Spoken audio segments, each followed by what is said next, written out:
I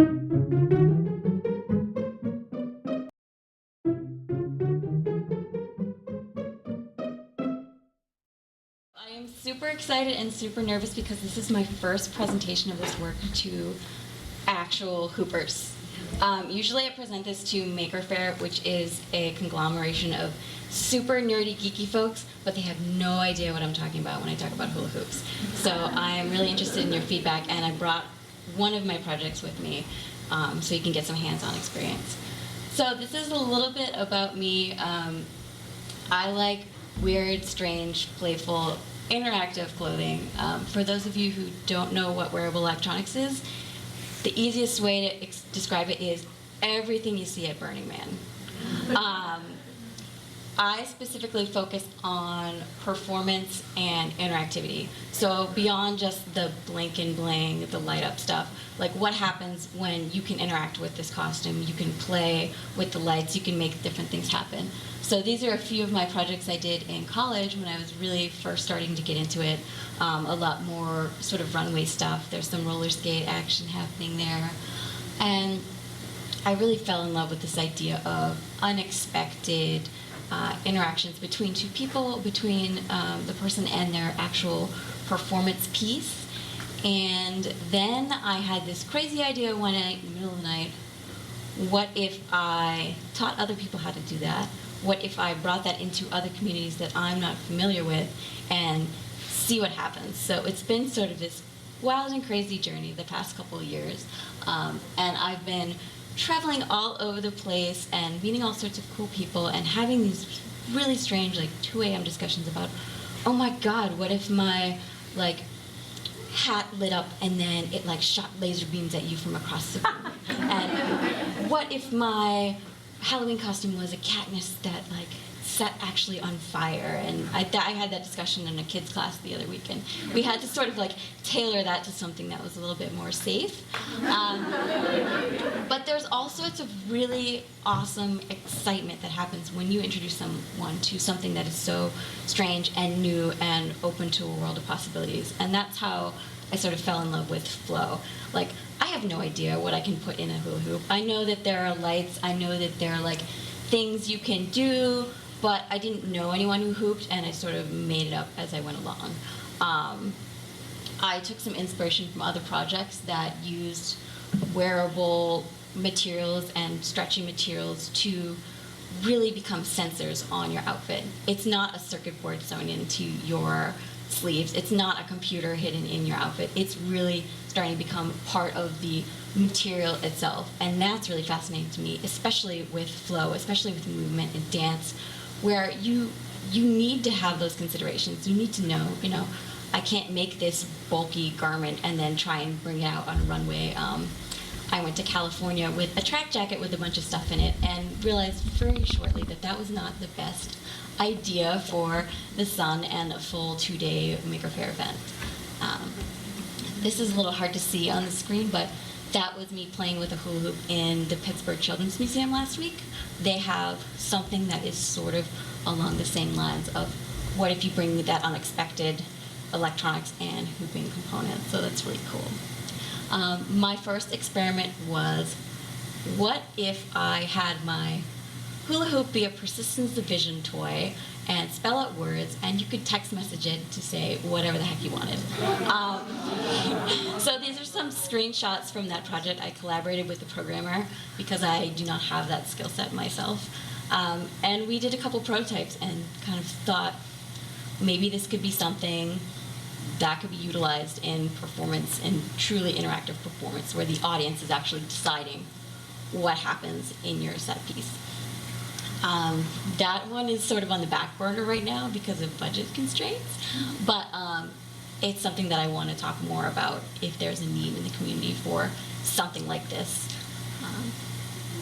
The other things that I sort of thought about were obviously lights and sound. I'm really into sound, and I had a lot of discussions with one of my local hoop friends who really wanted to see the outfit make the sound, not lug your iPod along to a park. You're actually generating what happens as you're dancing. And this is my current prototype. It's still a little clunky. It's on a track jacket, which is not ideal for hooping, I learned in California. But the idea is it's basically a wearable piano. I've rigged up sensors in it, so depending on where you're hooping, there are contact points. For me, it was the waist, because that's all I could do at the time. And the hoop is not actually equipped with any electronics. It's all in your performance costume. So that you can use, basically, any old hoop with a little bit of a mod. I find that in the minute that you put a lot of tech into your props and they break, you have a huge issue.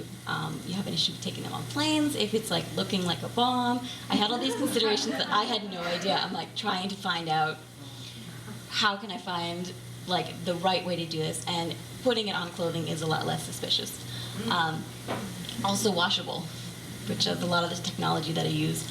I won't get too much into detail with it because it gets super geeky, but the idea is that you can make this seamless in your costuming, in your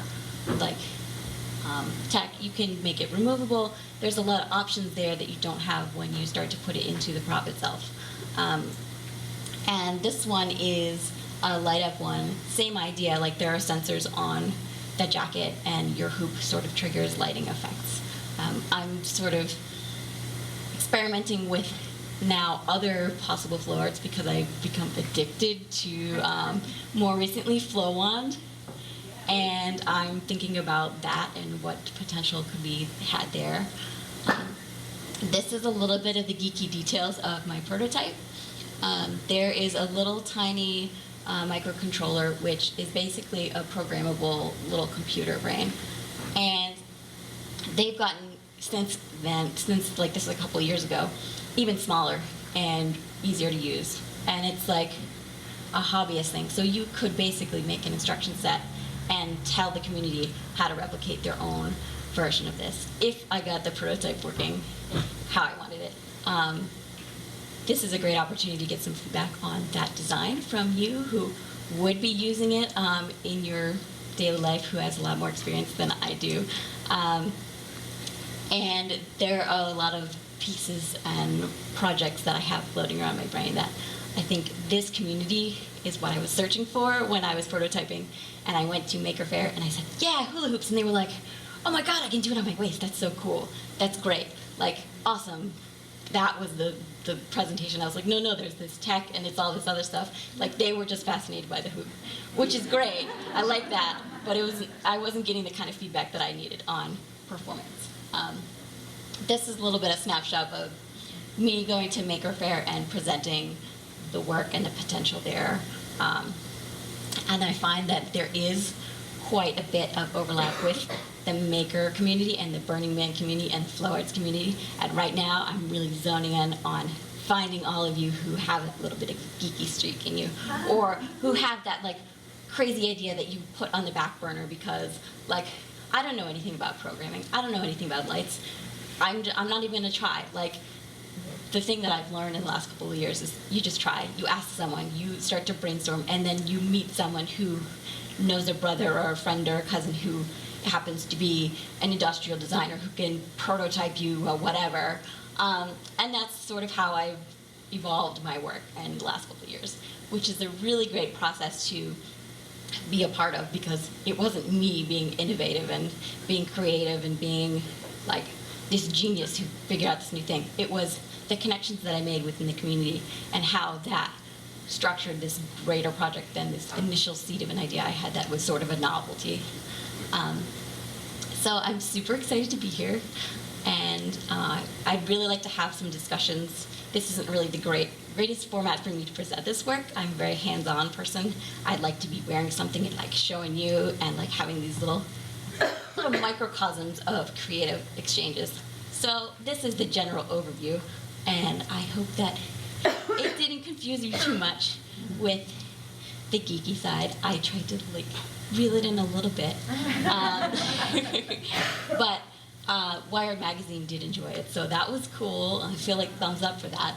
And I talked a little bit about other props. I'm talking to somebody about doing some contact juggling work with the same idea, contact points on performance with a metal ball that you can start to conduct electricity with. Like, there are all these great ideas that come out of this concept that I think could be the starting points for even bigger, greater circus, fantastic things. I get really excited about it, so I'm starting to talk really fast now. So there's a lot of potential out there, and I like to research it, and I like to have conversations about it. So.